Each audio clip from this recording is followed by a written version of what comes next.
chào mừng các bạn đến với kênh Sương Cooking Food. Nay nhà Sương làm cái món ớt xào sả ớt. Ớt xào sả ớt là một trong những cái món ăn được nhiều người yêu thích. Chi tiết và cái cách chế biến sao cho cái món ớt không bị tanh và hương vị thơm ngon cay nồng, mời các bạn cùng làm với mình hen.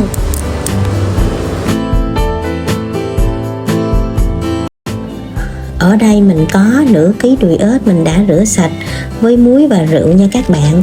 Khi rửa thì các bạn nhớ cho mỗi thứ là 1 muỗng cà phê ha. Rượu và muối giúp rửa sạch ớt và khử được mùi tanh ha. Gia vị thì mình có nửa muỗng cà phê muối, 2 muỗng cà phê đường, bột ngọt, bột nêm mỗi thứ nửa muỗng cà phê và ít hành tỏi xay. Để món ớt của mình thêm thơm ngon, mình dùng bột nghệ và bột ngũ vị hương mỗi thứ nửa muỗng cà phê nha các bạn. 1 muỗng nước mắm, mình dùng cái muỗng dưới này nè các bạn. Ít sả xay và ớt xay. Sả thì mình làm 2 cây sả nha các bạn, mình bằm ra được nhiêu đây ha, với nửa trái ớt hiểm. Bạn nào mà thích ăn cay hơn á, thì mình cho 1 trái tùy các bạn ha. Đây là những nguyên liệu để mình làm cái món ớt xào sả ớt nha các bạn. Giờ tới giai đoạn ướp ớt nha các bạn. Mình cho vào đây nửa phần sả bằm,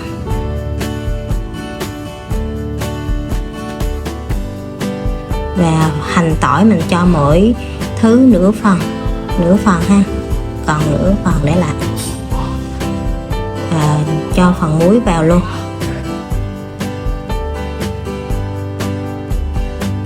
và đường 2 muỗng cà phê, nửa muỗng bột ngọt và bột nêm mình cho vào luôn ha.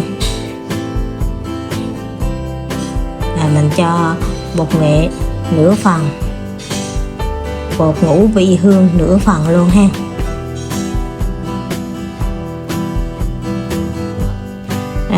Cho hết cái phần nước mắm vào luôn.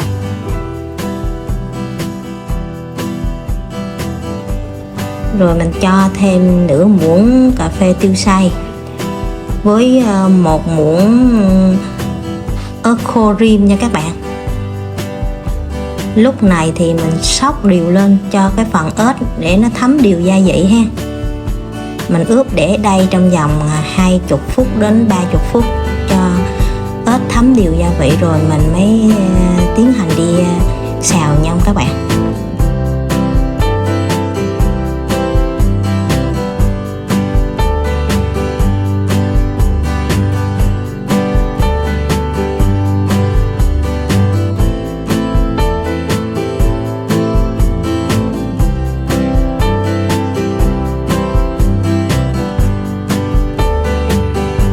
Ớt của mình sau 30 phút giờ đã ngấm đều gia vị nè các bạn. Giờ mình mang đi kho chúng ha. Mình đun chảo nóng lên, mình cho một cái lượng dầu vừa phải nha các bạn. Mình cho cái phần hành tỏi xay vào, và cái phần sả xay và ớt luôn ha, cho luôn. Mình đảo đều, mình phi cho cái phần hành tỏi sả ớt nó bắt đầu chuyển sang vàng nha các bạn.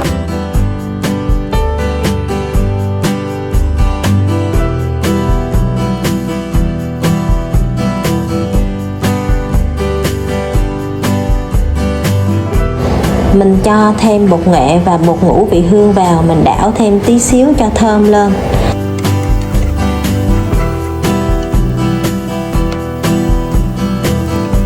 Rồi mình cho thịt ớt vào nha các bạn.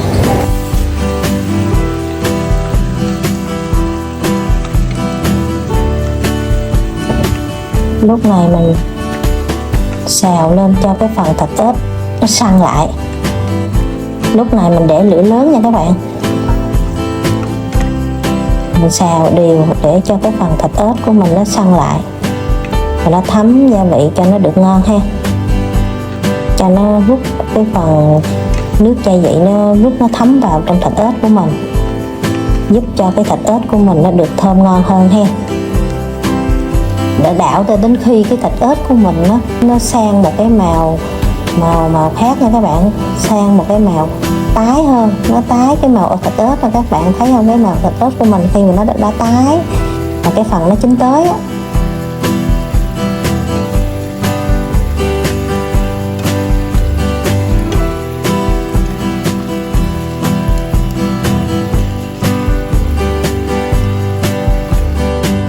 mình xào để cho cái phần, lúc này cái phần thịt ớt của mình á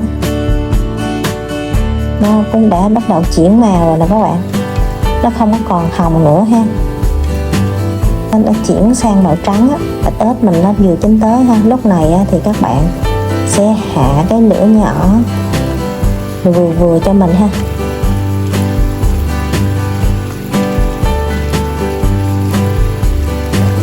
Mình tiếp tục xào ớt 10 phút nữa để cho cái phần thịt ớt của mình nó chín kỹ hơn ha các bạn.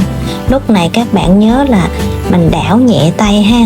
Lúc này là cái phần ớt của mình nó đã vừa chín tới rồi. Nếu mình mạnh tay, mình xào mạnh thì cái phần đùi ớt của mình nó sẽ bị bể nha các bạn.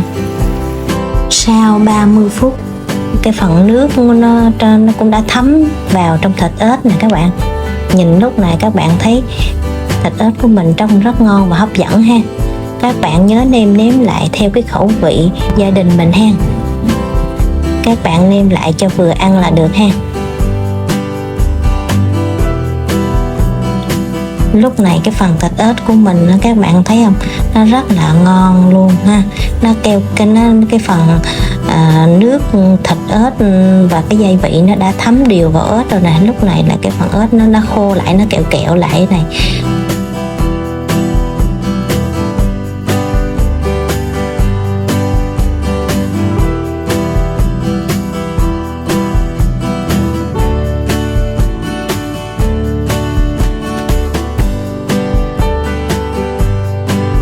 Nhìn rất là trông ngon và hấp dẫn.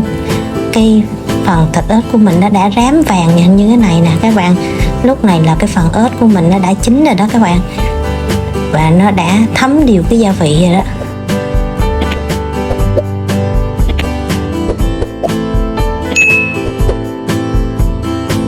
Lúc này các bạn thấy không, cái chảo ớt của mình trông rất ngon và hấp dẫn luôn ha. Giờ thì mình tắt bếp ha, mình chế ra, mình đổ nó ra đĩa ha.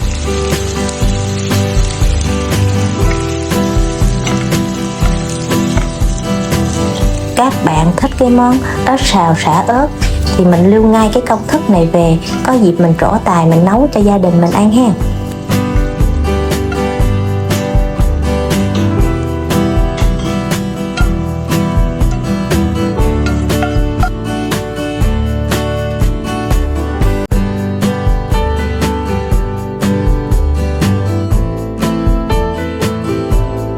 Mời các bạn thưởng thức cùng mình ha.